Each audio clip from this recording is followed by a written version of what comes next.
ایک بزرگ تھے پیر سید فیض الحسن شاہ صاحب آلو مہار شریف والے، بڑے قابل تھے، عالم تھے، درویش تھے۔ اگر آپ موبائل چھوڑ کے میری بات پہ توجہ کریں تو مجھے زیادہ خوشی ہوگی، اللہ تعالیٰ خیر کرے۔ یہ ویسے جس نے بنائے تھے اس نے لکھا نہیں تھا کہ ہر وقت ہاتھ میں ہی رکھنا، یہ اس نے نہیں کہا تھا۔ یہ ایجاد کرنے والے نے تھوڑی کہا تھا کہ یہ میں نے اس لیے بنایا کہ اس کو ہاتھ میں رکھنا، ہاتھ میں تسبیح رکھا کرے، یہ جیب میں رکھنے کے لیے، جب بجے تو باہر نکالے، مہربانی فرمائیں، اللہ کو جزائے خیر عطا فرمائے۔ اب تو نا جی ایک دوست ایک دن بڑا دور کا سفر کر کے آئے اور انہوں نے کئی دفعہ مجھے یہ باور بھی کرایا کہ میں بڑی دور سے آیا ہوں۔ باور بھی کراتے ہیں تو پیار سے بتاتے ہیں، بتایا میں بڑی دور سے آیا ہوں، لیکن ہر 1.5 منٹ کے بعد جیب سے موبائل نکال لیتے ہیں۔ تو میں انہوں نے آخیا میں کہ یہ زیارت کرنی چاہیے تو گھر ہی کر لینی سی، تو نہ لمبا سفر کرنے کی کیا ضرورت، آپ تو میری زیارت کرنے آئے تھے بقول آپ کے، حالانکہ وہ زیارت والا یہاں رٹا بھی کوئی نہیں، لیکن موج ہے نا لوگوں کی، اللہ آپ کو جزائے خیر عطا فرمائے۔ آج تو مجھے شفیق صاحب نے کہا تھا کہ آپ نے لائیو تقریر کرنی ہے لوگوں کے بیچ بیٹھ کے، مجھے کیا پتا تھا کہ وہاں بھی ریکارڈنگ کرانے جانا ہے۔ آپ مہربانی کریں، آج تو آمنے سامنے بیٹھے ہیں نا جی، اللہ تعالیٰ آپ کو جزائے خیر عطا فرمائے۔ چلو تھوڑا سا سامنے بیٹھ کے بھی بات، کسی نے کہا تھا کہ اثر کرے نہ کرے سن تو لے میری فریاد، نہیں ہے داد کا طالب یہ بندہ آزاد۔ آپ میری بات پہ توجہ کریں گے، سید فیض الحسن شاہ صاحب آلو مہاروی رحمۃ اللہ علیہ، ان سے ایک بندے نے پوچھا کہ حضرت عائشہ صدیقہ افضل ہے کہ سیدہ فاطمہ زہرا؟ آپ فرمانے لگے تجھے کیا مصیبت بنی ہے اس بحث میں پڑھنے کی، جو لوگ بڑے ہوتے ہیں وہ بڑے ہی ہوتے ہیں، جو بڑے ہوتے ہیں وہ۔ کہنے لگا جی آپ عالم کس بات کے ہیں، سوال کا جواب ہی نہیں دے رہے۔ فرمانے لگے چلو دے دیتے ہیں۔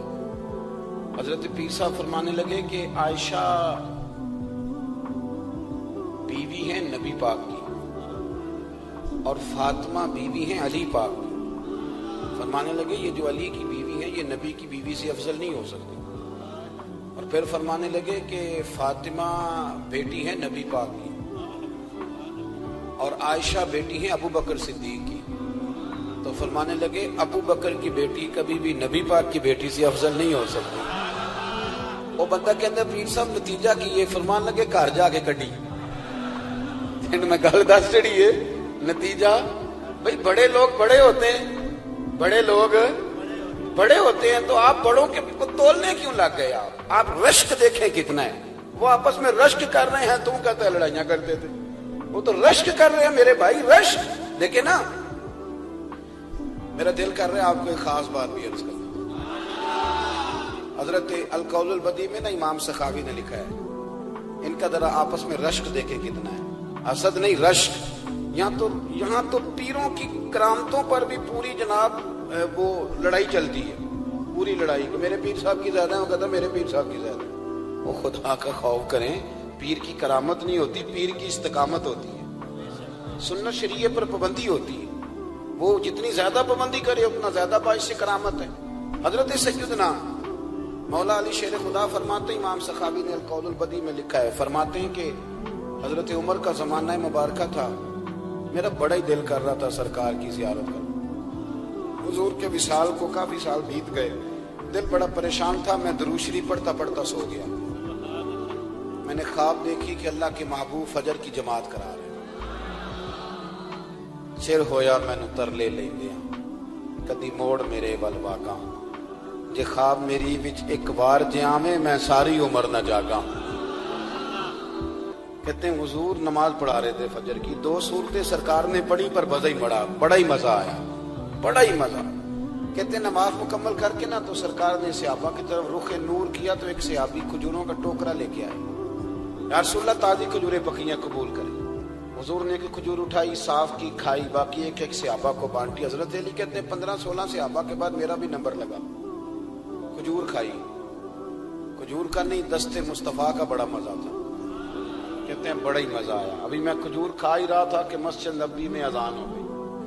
مولا علی فرماتے ہیں آنکھ کھل گئی، اٹھ میں گیا پر کھجور کا ذائقہ میرے منہ میں ابھی بھی موجود تھا۔ اب اس پر پورا باب بند آیا شاہ عبدالحق الہ آبادی نے، وہ کہتے ہیں کہ حضور جس کو خواب میں کوئی چیز دیتے ہیں وہ حقیقت میں بھی اسے دیتے ہیں، وہ خواب میں نہیں ہوتی، وہ حقیقت میں ہوتی ہے، پورا باب ہے۔ بہرحال عنوان پہ رہنا چاہتا ہوں، حضرت علی فرماتے ہیں میں اٹھا،